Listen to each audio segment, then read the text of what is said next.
Tak já zdravím. Dneska bych se chtěl povídat o tom, co je to Grey Man, neboli šedý muž. Přijde mi totiž, že plno lidí buď neví, co to je, nebo vůbec nechápou podstatu té filozofie Grey Man. A mně se teďka v životě naskytla situace, kdy jsem o tom začal přemýšlet trochu jinak, tak jsem se rozhodl, že o tom udělám takový krátký povídání. Tak kdo to ten šedý muž je? Není to člověk, který dokáže zmizet, ale je to člověk, který dokáže splynout. A tohle lidi nerozlišujou a to si myslím, že je právě ta chyba, kterou dělají. A další věc, kterou lidi moc nechápou, je, že tahle filozofie šedého muže je pro každodenní, řekněme, nošení, použití. Samozřejmě to můžeme dělat jenom nárazově, příklady řeknu až později, ale primárně je to právě životní styl. Takže bych to rozdělil právě na nějaký dlouhodobý a krátkodobý. Začnu s těma dlouhodobýma, což je ten životní styl.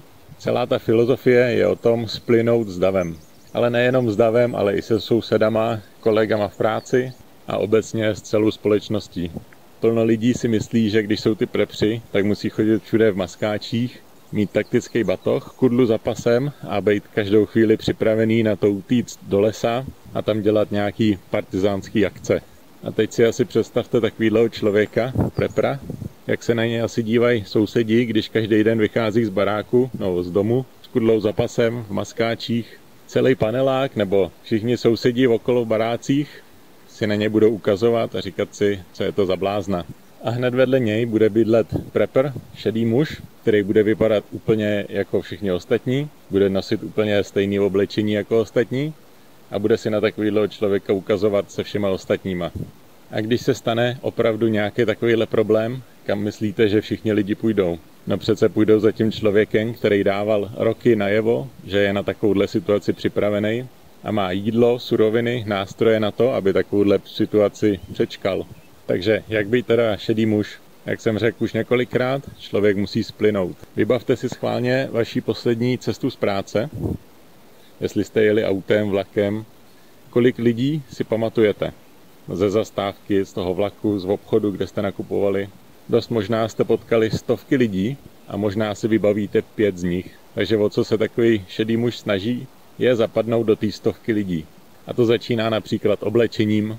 Jak už jsem řekl, když půjdete po Praze v maskáčích, lidi se na vás budou ukazovat. Když půjdete do Lidlu nakupovat v drahým obleku s drahýma hodinkama, lidi se na vás budou ukazovat.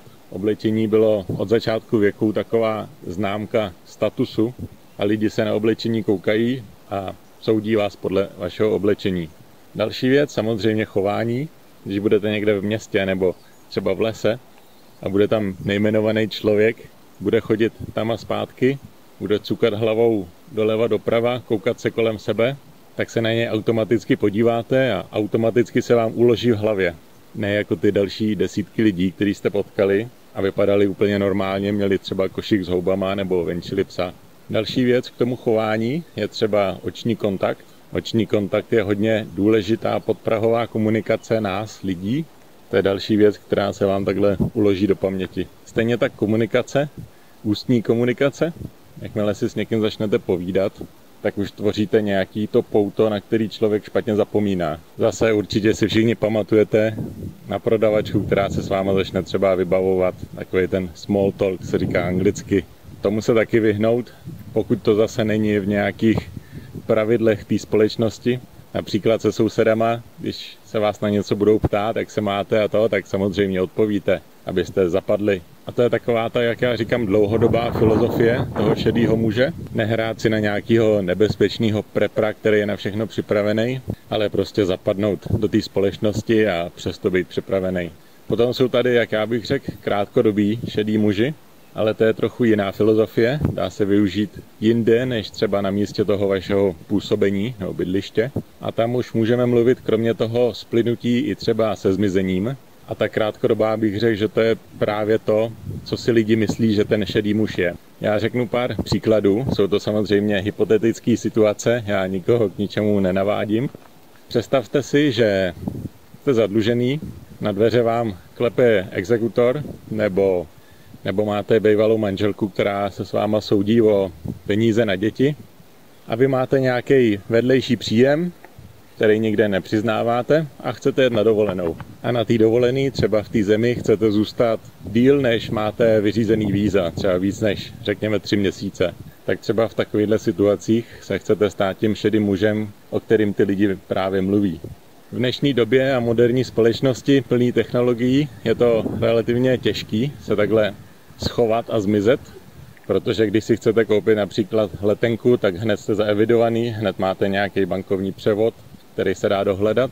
Potom dorazíte do destinace, často si musíte zařídit to vízum, takže další papírování a další třeba důkazy pro právníka té vaší ex-manželky, že vyděláváte víc, než říkáte. Potom si musíte zajistit nějaký hotel, to zase bankovní převod, zase ukazujete občanku nebo pas. V některých zemích vás ten hotel i přihlašuje na cizinecké policii, abyste nepřesáhli právě to vízum a moc dobře o vás věděli, kde jste a co děláte. Potom, když zůstanete v té zemi díl, než je platný to vaše vízum, budete mít problém na letišti při cestě zpátky. Samozřejmě ta země bude mít různý data o tom, jak jste platili, kde kartou, v jakém obchodě. No a v neposlední řadě máte u sebe telefon a ten vás vždycky prozradí. A takhle se ten krátkodobý šedý muž dělat nemůže.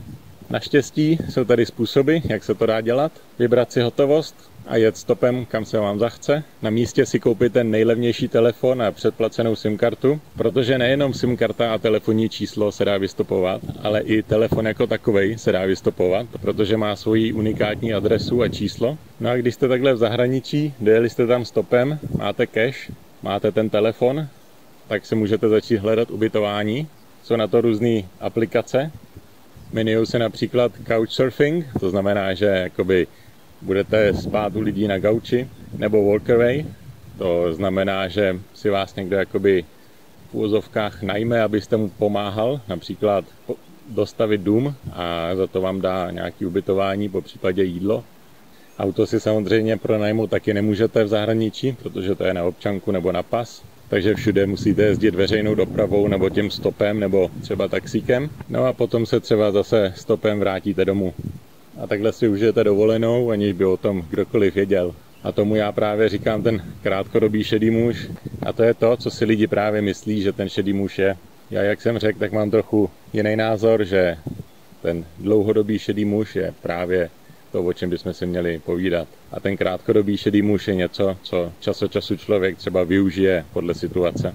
Tak to bylo další takový krátký povídání na zamyšlenou. Schválně mi napište do komentářů váš názor a jestli jste dlouhodobý šedý muž, anebo jestli se stáváte krátkodobě šedým mužem.